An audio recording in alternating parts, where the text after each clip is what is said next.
Hi, this is Adam at Pink Parsnip Computers, just uploading a video of my most recent gaming PC build. Fantastic spec machine this for entry, even to mid-tier gaming. Really well specified machine for the money, and I'll give you a quick walk around. It's a brand new case with 3 built-in RGB fans. It's a lovely case actually because you've got metal mesh front, so loads of airflow coming in, and you've got this kind of carbon effect plastic trim through the middle around the edges. There is obviously a glass side panel which I'll put on, and I've got pictures with the side panel, but I've taken it off so you can see the internals of the PC a little bit better. We have a little walk around the PC. At the top you've got a magnetic dust cover here to obviously keep it nice and clean. The front control panel, you've got your normal power button, USB 3, USB 2, USB 2, headphone and microphone jack. You also have an LED button here. This changes the colours of the RGB lights and the pattern, which is, I think, is great. There you go, so we'll put a pattern one on there rather than just a solid single colour. What we've also done is we've fitted an extra plain black fan at the back, obviously to extract any hot air. So that's not connected in terms of RGB, but it doesn't need to be because you've got the front RGBs there. If we go around the back, you can kind of see, but I'll talk you through it anyway. It is missing the motherboard I/O shield, I think they call it. However, this particular motherboard does have an internal shroud, so it's really not going to make much difference. In terms of connectivity, you've got your normal old school mouse connections. You've got 6 USBs on the back. I believe 4 of those are USB 3s and then 2 are USB 2s, which I'm using for the mouse and keyboard at the moment. You've got your Ethernet port, which you can see I'm connected to right now, and then you've got your audio and microphone jack.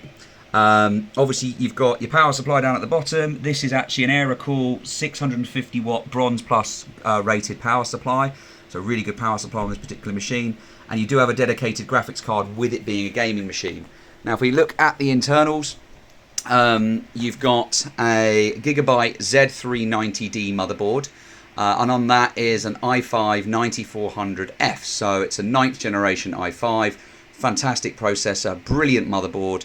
And if I give you a little bit of a walk around, you'll see that there's plenty of room to upgrade this machine in the future. You've got 2 sticks of Corsair DDR4, I believe it is running at 3000 megahertz RAM. So you've got 16 gig of RAM in there. You've got 2 additional slots, so you could always put another 16. You could upgrade this up to probably 64 gig of RAM in the future if you wanted. The graphics card, it is a dedicated graphics card with it being a gaming machine, is a Sapphire Pulse RX 5500 XT 4GB model. It's a really well balanced machine. We've just benchmarked it on Fortnite. The CPU and the GPU are running very close in terms of percentages, so it really does balance really well, gives amazing frames per second. We carry on looking around for the motherboard. You've got small PCI slot here, additional. You've got another small PCI slot just here, a full-size secondary PCI slot, and then another PCI, and then another full-size PCI. You've also got some RGB lighting on the motherboard as well.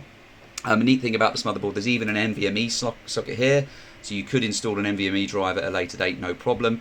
The PC comes with a 512GB brand new SSD drive, which has got Windows 10 Pro, fully licensed and installed. But of course, you've got plenty of room to expand storage on this. I think there's a total of 6 SATA connections just there, so I'm using one, there's one underneath that, and there's an additional 4 there, and obviously you've got the NVMe, so you've got plenty of room to upgrade this PC in the future. Even on the power supply, the Sapphire Pulse, the RTX, only uses a single 8-pin connection. You've got another 8-pin connection here, and I actually believe there's a whole other PCI loop as well with another 2 8-pin connections, so you could easily upgrade this to a more powerful graphics card in the future. At the moment you definitely don't need to because it's a very well balanced machine. The case, as I said, is brand new, so there's no marks, no dents, no scratches. It will be sent out if you go to have it posted. Royal Mail special delivery for the insured for the value that you've paid. It gets sent out in the original box. Now, if you're happy with me doing this, I will put a power cable inside the PC, so you'll have to undo the front glass panel, take it off to get access to the power cable. It's the only way that I can assure it doesn't scratch the case. Obviously, if you're collecting it, I won't do that. But good luck with bidding. Contact me if you've got any questions. I'm just going to go over to the desktop a little bit just to show you. So you can see I've got Fortnite running here. I've just done a benchmark test. And you can see here that the average frame rate, in fact it's dropped because I've left it on the screen, it's showing 166 frames. That's actually up to almost 200 average frames per second. And if we look at the settings, we're currently playing on 1080p, unlimited frame rate with performance mode enabled.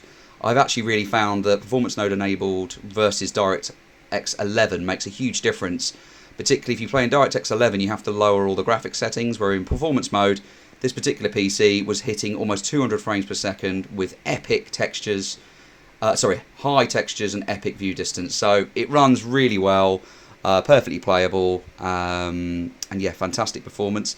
Message me if you've got any questions, and thank you for watching.